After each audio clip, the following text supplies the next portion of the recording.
ভাঙড়ে জয়ের লড়াইয়ে আত্মবিশ্বাসী দুপক্ষ, কেন্দ্র বাহিনী নিয়ে মুখোমুখি নৌশাদ ও শওকত। ভাঙড় বিধানসভা কেন্দ্র ঘিরে রাজনৈতিক উত্তাপ তুঙ্গে। নির্বাচনের আগে জয়ের ব্যাপারে সমানভাবে আত্মবিশ্বাসী দুই প্রতিদ্বন্দ্বী নেতা নওশাদ সিদ্দিকী এবং শওকত মোল্লা। সাংবাদিকদের মুখোমুখি হয়ে দুজনেই নিজেদের জয়ের সম্ভাবনা নিয়ে দৃঢ় সুরে কথা বলেন। নওশাদ সিদ্দিকীর দাবি, ভাঙড়ের মানুষ পরিবর্তন চায় এবং তিনি মানুষের সমর্থন পাচ্ছেন। কেন্দ্র বাহিনীর ভূমিকায় সন্তোষ প্রকাশ করে তিনি বলেন, শান্তিপূর্ণ ভোটের জন্য বাহিনীর উপস্থিতি অত্যন্ত গুরুত্বপূর্ণ এবং তাদের কাজ নিরপেক্ষ বলেই তিনি মনে করছেন। অন্যদিকে শওকত মোল্লা সম্পূর্ণ ভিন্ন সুরে কেন্দ্রীয় বাহিনীর বিরুদ্ধে একাধিক অভিযোগ তোলেন। তার দাবি, বাহিনীর আচরণ পক্ষপাতদুষ্ট এবং তা ভোটের পরিবেশকে প্রভাবিত করতে পারে।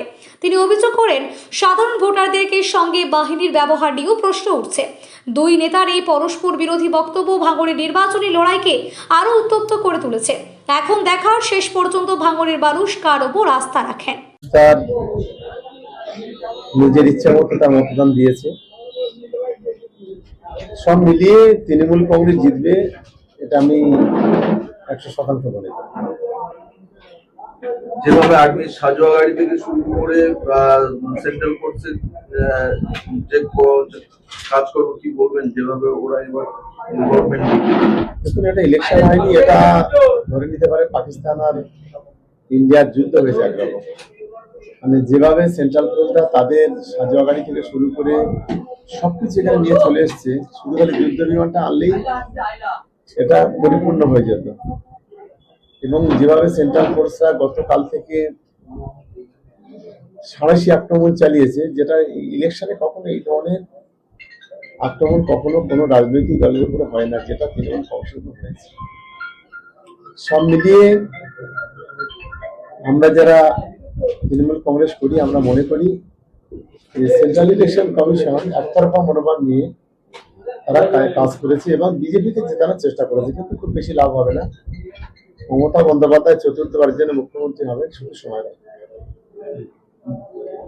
নওশাদ সিদ্দিকী বলছে কি যে আপনি জেতার ব্যাপারে যে আশাবাদী জানাচ্ছেন সেই বিষয় নিয়ে বলছে যে 4 তারিখে ভোট গণনা হবে, যারা তৃণমূল কর্মীরা গণনা কেন্দ্রে যাবে না তাই মনোবল বাড়ানোর জন্য আপনি নাকি এরকম দাবি করছেন। বলতেই পারে, অনেক কথা বলতে পারে, এইসব কথা কোনো বাস্তব না। দাদা, এক তৃণমূল কর্মীকে এই শান্তির মধ্যেও এক মহিলা তৃণমূল কর্মীকে মারধরের অভিযোগ উঠেছে। এটা আমাদের শান্তপুকুর চিনেপুকুরে, ওখানেই এই ঘটনা ঘটেছে। আমরা ওকে পিজি হসপিটালে পাঠিয়েছি এবং সন্ধ্যায় আমরা একটা এফআইআর করেছি। বিরোধীদের ক্ষেত্রে যেভাবে সক্রিয় দেখা গেছে পুলিশের ভূমিকা, বা সেক্ষেত্রে তৃণমূলের পক্ষে দেখা যাচ্ছে, মানে তৃণমূলের দিক থেকে দেখা যাচ্ছে যে আরো বেশি পরিমাণে অতি সক্রিয়তা দেখা গেছে। বেছে বেছে তৃণমূল কংগ্রেসকে মারা হয়েছে, মানে প্রচুর লোককে মারা হয়েছে, যেটা কখনো সম্ভব নয়। সেই কাজটা কিন্তু ইলেকশন কমিশন করেছে। আমরা এই বিষয়ে তীব্র নিন্দা এবং তীব্র ধিক্কার জানাচ্ছি।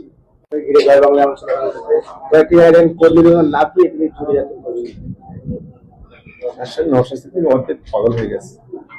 ব্যাপারটা হচ্ছে বুথ জ্যাম করছিল, বুথ জ্যামটা মানুষকে প্রভাবিত করছিল, ভয় দেখাচ্ছিল 100 মিটারের মধ্যে। ওরা যদি ভোট দেওয়ার দরকার থাকে তোরা ভোটের লাইন আসুক না।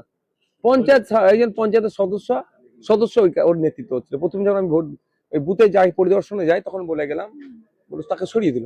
যেই আমরা গাড়িতে উঠছি, সে অকথ্য ভাষায় গালিগালাজ করে আবার বলছি যে এসে জড়ো হচ্ছে। তাই নামলাম, দেখি এবার কেমন গালাগালি গেছে, সামনের সাথে গালাগালি দেখি। তোর প্রশাসন ছিল, সেন্ট্রাল ফোর্স, স্টেট ফোর্সদের তাড়িয়ে তাদের পগার পার করে দিয়েছে। ঠিক আছে, 3টে তো একই আবার জেলা পঞ্চায়েত সমিতি, সব জেলা পরিষদ থেকে সব যা আছে, ভাঙড় 1 নম্বর ব্লক আর ওই পাটটাই সব বিনা প্রতিদ্বন্দ্বিতায়, কোনো প্রতিদ্বন্দ্বী রাখে নেই। মানুষের ক্ষোভ তো ওখানেই। পঞ্চায়েত নির্বাচনে এই জাগলগাছি, প্রাণগঞ্জ, নারায়ণপুর অঞ্চলের মানুষকে ভোট দিতে দিয়েছে। লোকসভা নির্বাচনে ছাপ্পা মেরেছে। এই সুযোগ আগে অবাধ নির্বাচন হয়েছে। আমি বামনঘাটা ব্যবতা যদি আসছিলাম, মানুষজনকে শুধু জিজ্ঞাসা করছেন এবারে ভোটটা দিয়ে কেমন শান্তি পাচ্ছেন। বলছে অনেক দিন এইরকম ভোট আমরা দিতে পারিনি। ঠিক জায়গায় দিয়েছেন তো? বলে হ্যাঁ। 10 বছর ক্যানিং পূর্বে বিরোধীদের কোনো অ্যাক্টিভিটি নেই, একটা পতাকা, ফেস্টুন, এমনকি কেউ